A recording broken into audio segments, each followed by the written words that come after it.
My bad habits lead to late nights sitting alone. What is up, everybody? It is I, Alex the Boogeyman, here at Title Boxing Club Pittsburgh with your focus point. And this week is going to be a little bit different. We're going to do a top 10 list. Everybody loves those.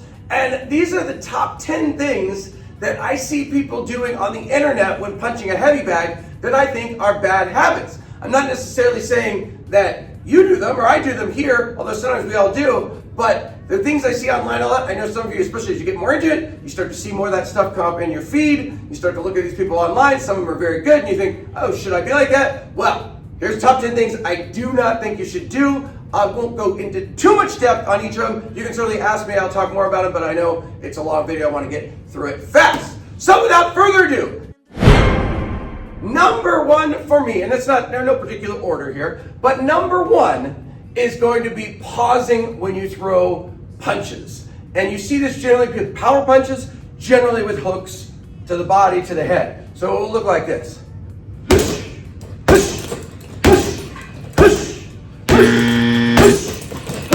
Sometimes you'll see it with a combination like not as much with more experienced boxers, but really experienced boxers, you see the pause. Now, there's no real good reason to pause. And I'm coming at this from the angle of, is this something you would do in the ring, in boxing? And is this something that will also help your workout? Both those things do not have to be mutually exclusive at all. Most of the time, they're inclusive. So, there's not something you do in the ring, because no, if I'm pausing after I throw a punch, someone's going to hit me.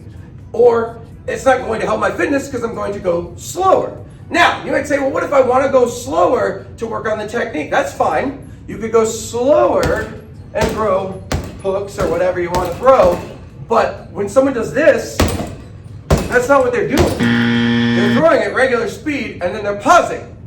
Also, you might say, well, then what if they just want to work on a single punch? That's fine too. You could work on a single punch, move around a little bit, we'll talk more on that later, and work the single punch.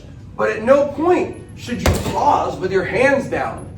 I don't know if people think it looks cool, or they feel powerful in that position after they throw a good hook, maybe. But it's not good for you, so don't do it. Number two, I already kind of alluded to it, it's just not moving your feet. So throwing punches and just staying in range, bam, bam, bam, bam, whatever it is, it doesn't matter, but not moving your feet. Ultimately, and if you're new to boxing, you don't want to do this too much, you want to start moving at the very least after every combo. So if I throw a combo, I want to move. I move to the left, move to the right, whatever it is, I'm always moving in and out and circling a little bit. Now, you can also move on your punches as well, but that becomes a little bit more advanced. You want to make sure you have the good mechanics down first. Number three is the opposite. I'll stand back a little bit more. It's doing footwork that is not necessarily useful in the ring, and I think it comes from trying to look cool. And the number one thing I see a lot with this is crossing your feet and pivoting around. Bringing your lead foot in front of your rear foot and pivoting. I guess again, people think it looks cool. I don't know if it looks that cool, but watch a fight. See how many times somebody does that. Now, the reasons for not crossing your feet hopefully are obvious, because Muhammad Ali, notwithstanding, you're not going to be able to throw as powerful a punch in this position, and if you get hit in this position, you're going to be knocked over. It's not faster either. It's always faster to pivot like that in a normal way. You also see this sometimes with a lot of people like to do hop-overs, and I really like to do it too. It's fun. But again, if you watch a fight, people aren't doing this a whole lot. It is not that effective. And believe me, I've watched, going back to the crossing your feet, I've watched plenty of boot tennis, Guillermo Rigondeaux, even they don't do it a lot in the fight. And when they do it, does it necessarily help them? Does it allow them to counter quickly? No, it really does not. If you don't believe me, watch it. So I would say just basic footwork is always going to be more effective and better. You don't need to get fancy. Footwork is hard enough, and oftentimes it is more efficient to just stick to the basics. Number four, no defense. Now, it could be defense in the combo, where they're not, doing rolls or slips or whatever, but when you see someone online, I don't necessarily know what they're working on, what their goals are. Same thing if they're in a gym, hitting the back.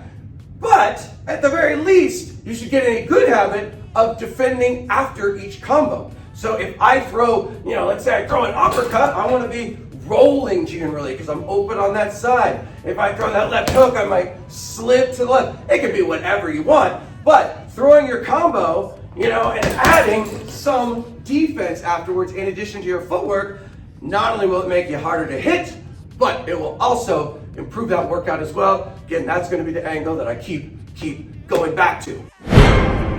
Number 5, super weak, relaxed punches on purpose. Again, I don't always know what the goal is, but I'll see someone hitting the bag and maybe they'll throw a good hard combo and then suddenly go boop, boop, boop, boop, boop, and they move around, bam, bam, bam, bam, bam, bam, bam, and then boop, boop, boop, boop, boop. Touch and tap, touch and tap. Watch a fight. People don't do this. Yes, not every punch needs to be 100%. I know that, but it's not all or nothing. It's not, okay, so not every punch needs to be 100%, so I'm gonna throw some at 0%. You rarely see that. If you see a 0% or 10%, whatever, it's usually the person is very tired and really they're just kind of moving their hand. Yes, you will see throwaway punches. Yes, you will see jabs that are just meant to set things up. Yes, you'll see feints, but those are not tap, tap, tap, tap. You're not seeing a fight, and it certainly is gonna help your workout. I don't know why people do it. Again, don't know what their goal is, but I do not think that's an effective habit to have on the heavy bag because you certainly don't want to do it in a fight. And again, no workout benefit there that I can see. Number 6, way too much posting. Way too much posting. If you don't know, posting is usually where you'll stick, generally it's your lead hand, your jab hand on the bag. You see people do this all the time. They'll throw the combo, and then they always go back to post. Always go back to post. Always go back to post. They do it way too much. I don't know if it's to look cool. I don't know if it's to hold the bag. Maybe both. Number 1, you don't really need to hold the bag. And I see people hit the bag, and the bag's not even moving, and they do it a million times. But I'll tell you where I don't see it. You don't see it that much in a fight. Yes, there are posting jabs. There are people who do that, for sure. I've just watched a bunch of Vladimir Klitschko fights. He does it, but he doesn't do it nearly that much.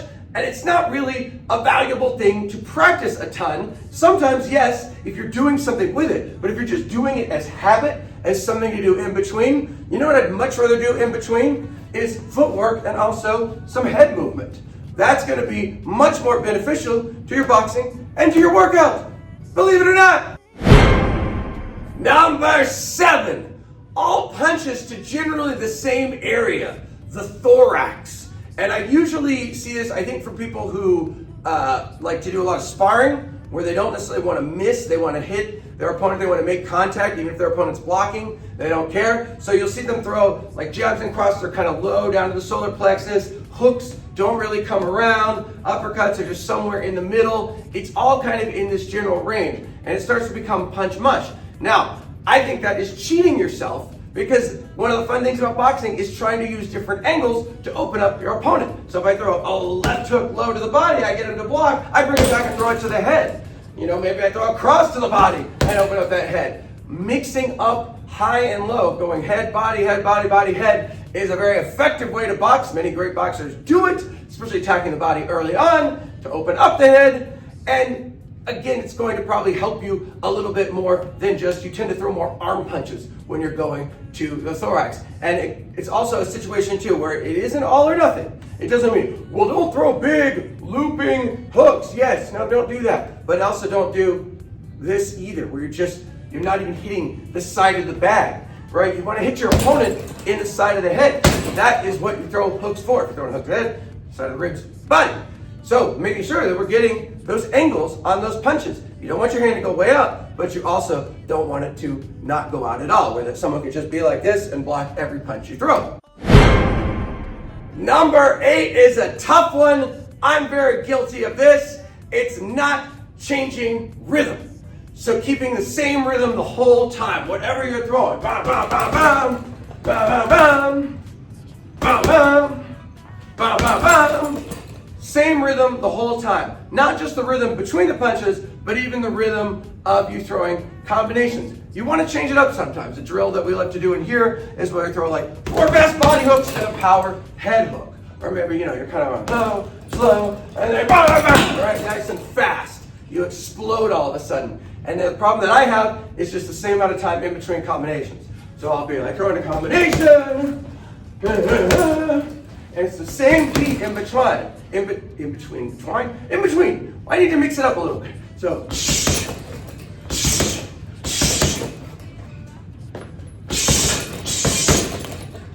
it gets you working harder. Your opponent it'll be very predictable if you do it in a fight. Changing up the rhythm. Sometimes we throw punches that are faster, sometimes we throw that are harder, sometimes we blend them in between. It's good to change those rhythms. One of the things that makes boxing so tough.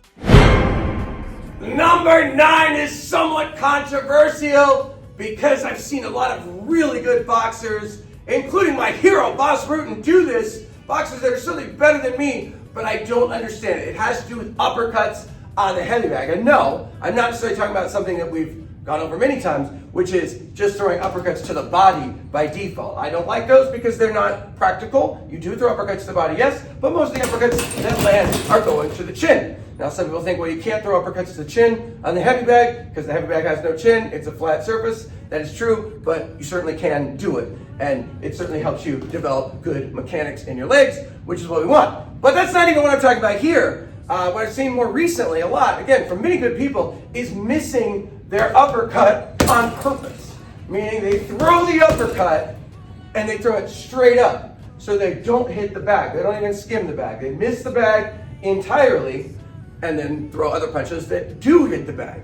And the reason I don't like it is I don't like training yourself to miss. Because every time you do this stuff, you're creating motor functions, right? You're building in these patterns, you're getting your body used to something, you're building that muscle memory. If you build muscle memory of missing, I think that will affect you negatively in the ring. Maybe not, but I think it will. I think it's, and certainly from a workout perspective, it's not as good because you're not getting the contact, you're not getting that resistance. But the other issue too about it, even all things being equal, is when you watch fights, not every uppercut is a perfect 90-degree angle. Yes, many of them are, but not all of them. Some uppercuts do come a little bit out at an angle. And as closer you get to the bag, the closer you can keep that angle to 90%. So the idea that you're just throwing uppercuts, they have no range and they go straight up, that is not true. You watch a fight, you'll see it. Sometimes you'll even see longer distance uppercuts that people throw. You're punching a moving target, it's never gonna always be 90 degrees. Now you might wanna practice that in general, to practice throwing those 90-degree uppercuts, and that's fine. There's a lot of drills you can do that. I just don't think you should do that when you're training on a heavy bag. You got mitts or a different kind of bag, for sure, do it. But a regular flat surface heavy bag, no, throw those uppercuts to the face, I say. And then the last one I see, and this is something not as much on curated videos that go on social media, but definitely in boxing gyms and certainly in here sometimes too. And I've even seen it like when I'm watching someone on Instagram filming themselves, you see it in the background. It's breaking posture. So if I'm throwing a combination, I don't want to stop, put my hands down and lose posture. Again, if somebody's filming themselves on Instagram, no, they're gonna try to look as good as possible. But you do sometimes see it. You see people, again, in gyms, they'll throw the combination, and they just kind of take a break, putting their hands down, coming to a full stop. I've talked about this many times. You always want to keep the boxing posture. Let's say your arms are really tired, you've been punching for a while. You can back out, kind of shake them a little bit, and then bring them back up, and then come back in and throw your combos. But you don't want to break posture, you don't want to stop. And just as an overarching thing, with a heavy bag, the best you're going to get out of it is the more you visualize an opponent. If you think of it as just a bag that will never hit you back, that's just there to absorb punches, you will get far less out of it than treating it like a dangerous opponent. When you treat it like a dangerous opponent, you'll do a lot of these things that we talked about. You'll move around a little bit. You'll try to open up angles for your punches. You'll add defense afterwards. It will take your workout through the roof. Talked about this many times as well. You want to visualize an opponent. You do not want to break posture, because if I do this, they're going to just come beat me up. So those are my top 10. One thing I didn't say, and I say this a lot for people who train on their own at home, in just regular gyms with a bag, is, and something you don't have to worry about here, but not having any plan or structure. If you just go and hit the heavy bag, you are not going to get that much out of it. Get something for sure, but you're not going to push yourself. You need time. You need everything to be time bound. You need a goal. You need specifics. Even if it's just like, I'm going to do power punches for round 1, straight punches for round 2. I don't think that's enough. You should time yourself, hold yourself accountable, try to push yourself. Also, you want to do it in smart ways. So you want to mix things up a little bit, changing energy systems. Now, luckily for all you members of Title Bicycle Pittsburgh, you're lucky because we do all that for you, and we really work very, very hard at it. So I will say as a final note, try to stick to our plans as much as possible. We make them for you, and we think about all these things, even things that I haven't said we were thinking about, trying to make you a better boxer. So sticking to that structure as opposed to just freestyling it will absolutely help you in many, many ways. There are times to do freestyle, but even that, you want to make sure there's some sort of contingency. It's maybe for a certain amount of time. It's not something you're just doing all the time, because otherwise you will lose your spark, you will lose your drive. I've seen it a million times. I've done it myself. We need structure. That's how we do it. We do it with structure, not just in boxing, but for all of humanity.